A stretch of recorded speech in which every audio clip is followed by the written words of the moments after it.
transformation is on across the continent. And one of the things that I discovered is that there's a network of transformers. And that's what I want this forum to be.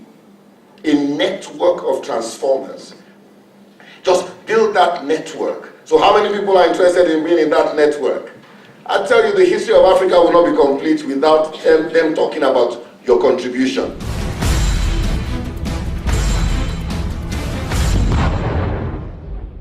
All right, so pit stop execution. One of the biggest challenges that a lot of people have is not having the idea, it is executing the implementation of the idea, isn't it? I work with a lot of companies that this year we come and they say this is our strategy. And then next year, a few months later, you get there and the problem has become worse. Why? Because they did not implement. And a crisis is nothing more than a change that was not managed properly.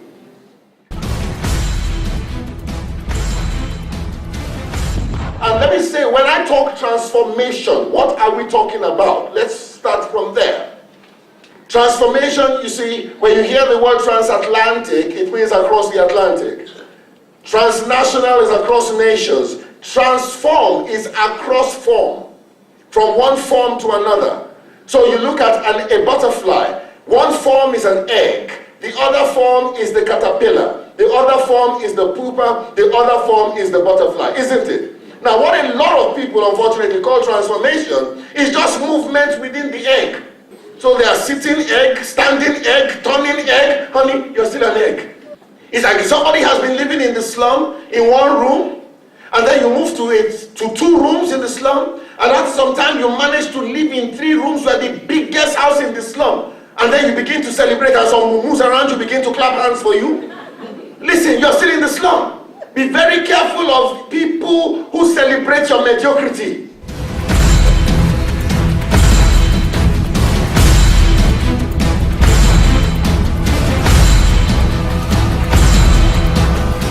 Because part of my commission is to make poverty a choice and not a sentence in this continent. So anybody who is poor or unemployed in the continent of Africa is poor and unemployed not because they had to, but they chose to. That's where we want to be with our companies, with our dreams. We want to be able to execute with pit stop accuracy. So, what's the first thing we need to have? We need to have a picture of success. It must be well defined. All right? Those guys in the pit stop, it was well defined. They knew exactly what they were going to do. Everybody knew their role. Part of the problem with execution is that there's ambiguity in role placements. People don't know exactly the scope of what they're supposed to do. It must be well defined. Don't make assumptions.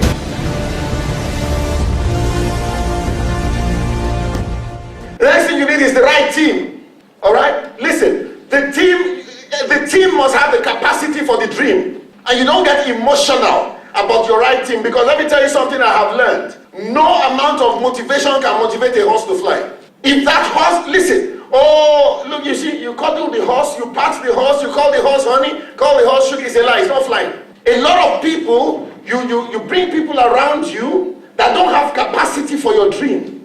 And you wonder why things are not happening. Winston Churchill said one of the reasons for his success was he surrounded himself with people who are more intelligent than he was. I learned that and I did that. I'm surrounded by absolutely smart people. All right? Absolutely smart people. And that has made a world of difference in impact. You listen to Modesta speak. This is a lady that I think the Times of London named her as one of the 20, shakers, new generation shakers of Africa. Somebody hearing me. Let me prepare you. When you come for these events every month, you'll be inspired. I don't encourage people, I provoke people. Encouragement says it's okay, it doesn't matter where you are, it's okay, it matters where you are. I'm not in the business of encouraging. Sometimes you need people who will slap you out of mediocrity.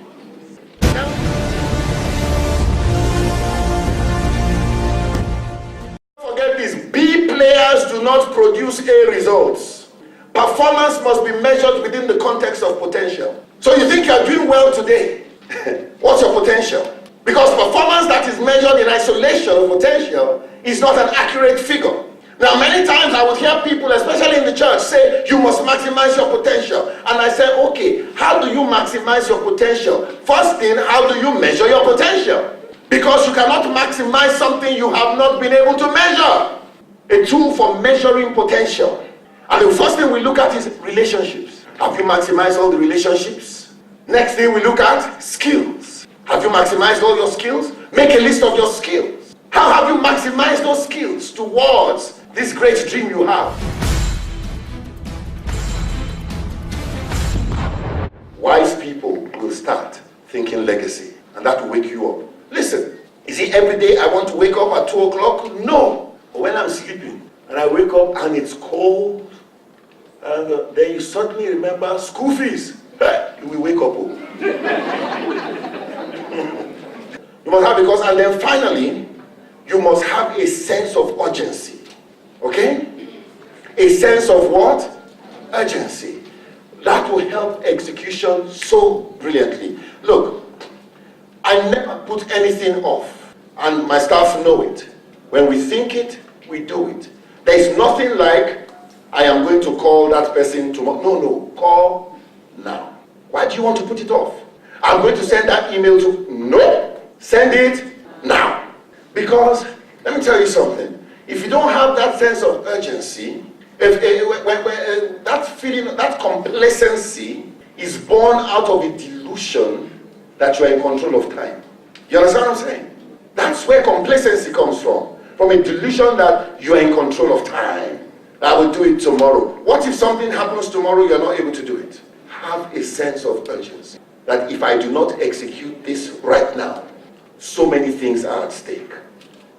You understand what I'm saying?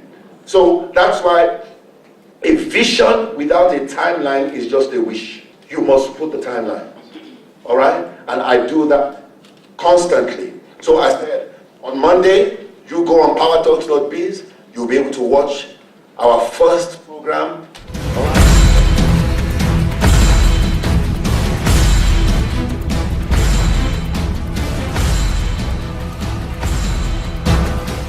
Next month, please mark it in your diary, the first Thursday.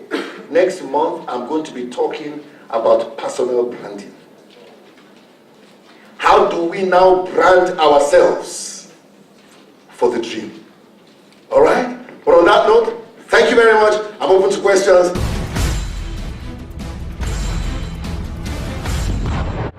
afternoon, gentlemen and ladies. My name is Kariuki Kamau, a motivational speaker. I'm so much impressed by you, Dr. Wale. One thing I'd like to ask, maybe you can share with us, what makes you all to keep that focus and the drive? Yeah? Don't feel frustrated sometimes by the issues and the happening of this Africa of ours. Thank you. It depends on what side of Africa you're looking at. If you're looking at the side that the media is making us look at, you'll be frustrated.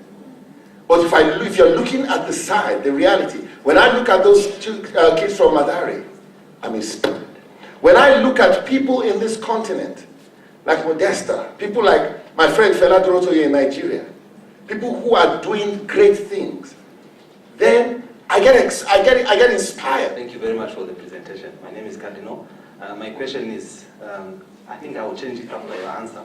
Why focus on Africa? Or what side of Africa are you focusing on? When Africa is so diverse and so not united. And so thank you. In 1963, October, Kwame Nkrumah, at the founding of the Organization of African Unity, he said some things that are profound. And I write about that tomorrow, I think. And one of the things he said is that Africa is too big not to be united. All right? Think of it. We have the largest number of states in the UN, and we have the smallest voice. Come, is somebody not thinking about that? How can we have the largest number of states? And once one of the permanent members vetoes, that's it.